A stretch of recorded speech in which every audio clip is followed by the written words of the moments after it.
He spent his last $600 to fly halfway around the world for his fiancée, and she dumped him at dinner for the director of her movie, leaving him broke and alone in a Budapest train station.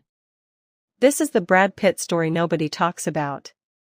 Long before the Oscars, before Angelina, before the designer suits and the Lake Como villa, Brad Pitt was a 25-year-old struggling actor who thought he'd found the one. Her name was Jill Scullin. They met on the set of Cutting Class, a low-budget horror film in 1989. Brad had a small role. Jill was the star. The chemistry was instant. They fell hard and fast, the way young people do when they're chasing dreams in Los Angeles and every day feels like the beginning of something bigger. Brad proposed after just a few months. He bought her a ring with money he'd scraped together from bit parts and commercial residuals. She said yes. For a brief, shining moments, Brad Pitt believed he was going to build a life with this woman. The engagement lasted 3 months. In early 1989, Jill flew to Budapest to film The Phantom of the Opera. Long distance. Different time zones. But Brad was committed. He was in love. He trusted her. Then the phone call came. Jill was crying. She sounded desperate. She told Brad she was lonely, overwhelmed, struggling on set. She needed him. Could he come to Budapest? Right away? Brad didn't hesitate. He was her fiancé. This is what you do when someone you love needs you. He had $600 to his name.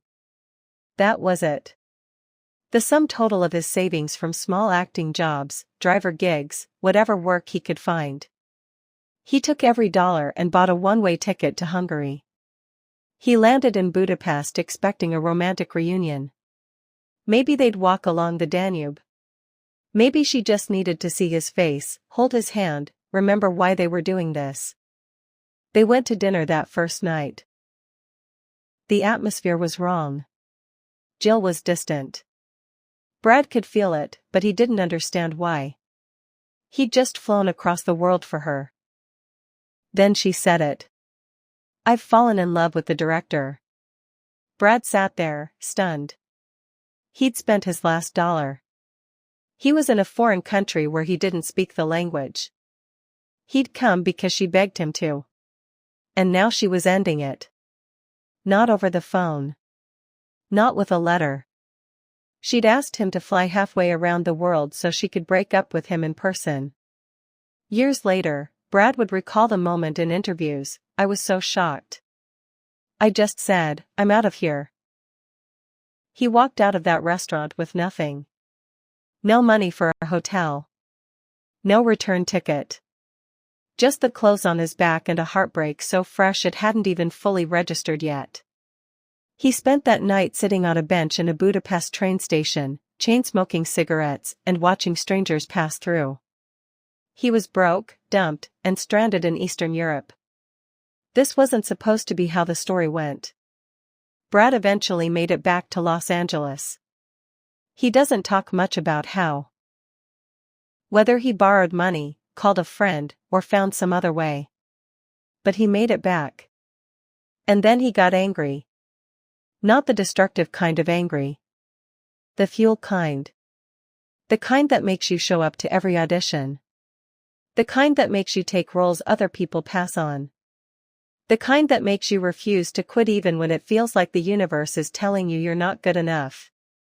Within 2 years, Brad Pitt landed Thelma and Louise. One scene. A supporting role. But that scene changed everything. Then came A River Runs Through It. Legends of the Fall. Say 7 and Fight Club. Ocean's 11. Jill Scullin, the woman who broke his heart in Budapest, continued acting for a few more years and then quietly left Hollywood. She became, as one article put it, a footnote in Brad Pitt's biography. Meanwhile, the guy she left crying in a train station became one of the biggest movie stars on the planet. This isn't a revenge story. Brad didn't succeed to spite Jill. He succeeded because getting his heart shattered in a foreign country taught him something crucial: you can survive the worst thing you think will ever happen to you. And once you know that, nothing can stop you. Think about it. If Jill hadn't dumped him, Brad might have married her at 25. He might have settled into a comfortable life, taken fewer risks, chosen stability over ambition. Instead, he had nothing to lose. No fiancé. No money. No safety net. So he bet everything on himself. The woman who seemed like the one turned out to be the person who freed him to become who he was meant to be. That's the lesson nobody teaches you about heartbreak. Sometimes the person who says no is actually saving you from a smaller version of your life. Brad Pitt's career, his legacy, his entire trajectory might look completely different if a woman hadn't called him to Budapest just to tell him she'd fallen for someone else. The worst night of his life became the turning point. So if you're sitting in your own version of that train station right now, broke, heartbroken, wondering how you're going to survive this, remember Brad Pitt in Budapest. Remember that sometime getting rejected by the person you thought was your future is actually life shoving you toward the future you're supposed to have. The no you can't survive today might be the reason you're unstoppable tomorrow. Brad Pitt learned that on a bench in a Hungarian train station in 1989. And then he became Brad Pitt.